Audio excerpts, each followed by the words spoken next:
He said it with a smile that never touched me. "I owe it all to my sons. My daughter never had what it takes." Laughter, applause. I stood there invisible, the forgotten child who'd built half his empire yet never found my name on a plaque. Warm lights flattered Benedict Rourke's silver hair.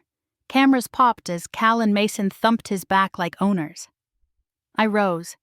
Each click of my heels cut the applause. I crossed the marble and handed him a box wrapped in black paper, a red ribbon cinched tight. "From your biggest failure," I said, and walked out. On the curb, night air cooled my throat. I remembered when I used to look up to him. At 8, I sat on his office carpet while he explained the market.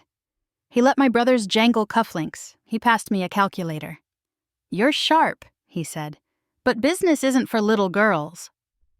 That was when I learned love in his world accrued like interest. You started solvent or in debt. I learned to be quiet, to listen between words. I watched him charm investors with half-truths and lies.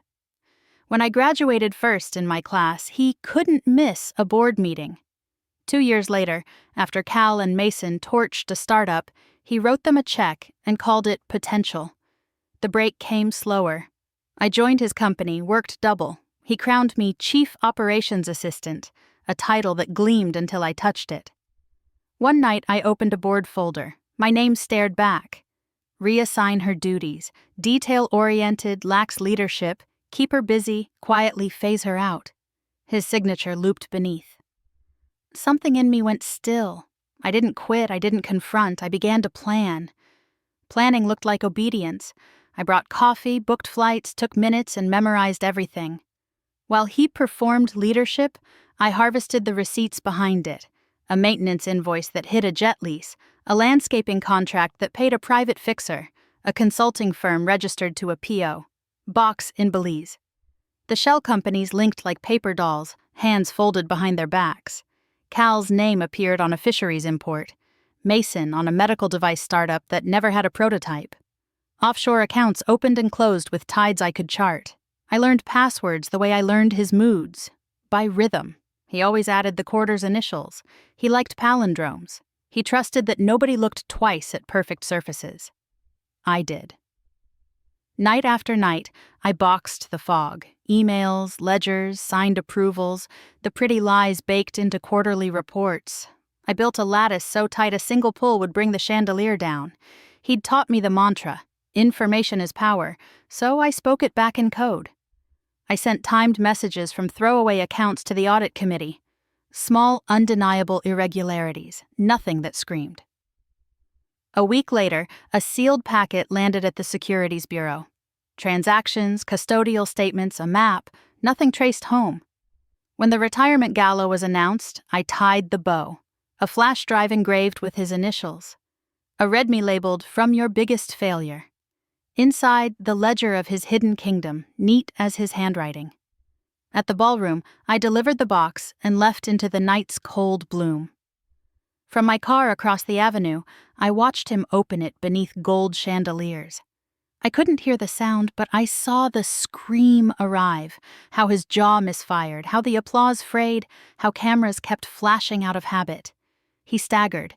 Cal steadied him. Mason looked for a teleprompter to fix reality. There isn't one. By morning, ripples had a destination. By sunrise, headlines learned our language. Regulators moved faster than rumor. Subpoenas swarmed the glass tower like bees, methodical and alive. Cal's fishing import froze mid-shipment. Mason's phantom medtech lost its pulse.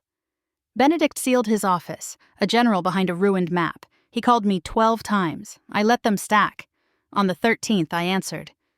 "You don't understand what you've done," he said, voice raw, baritone scraped thin. "I understood perfectly," I said. "You taught me how." Silence pooled, then the click of him swallowing pride and finding dust. "This can be fixed." "Not by me." I ended the call, hands steady for the first time. The board met without him. Numbers told the story I'd arranged, as daylight. They needed a steward to keep doors open and pay the people who did the work. The vote was brisk. I took the chair with a signature that matched my spine. We rebranded, scrubbed filings, disclosed the rot. Contract stayed because competence is gravity. I reinstated teams whose ideas he'd hoarded. We became a company that sold truth, not varnish. 3 weeks later, I visited the old house. Benedict stood on the veranda, smaller without applause. He didn't ask for forgiveness. I didn't offer it. I set a plaque on the rail. Rourke and daughter, retired. He almost smiled. It didn't reach me. Driving away, I thought of the calculator he gave me, the one I kept. Balancing the books isn't vengeance, it's accuracy. Call it justice, call it inheritance. I call it mine.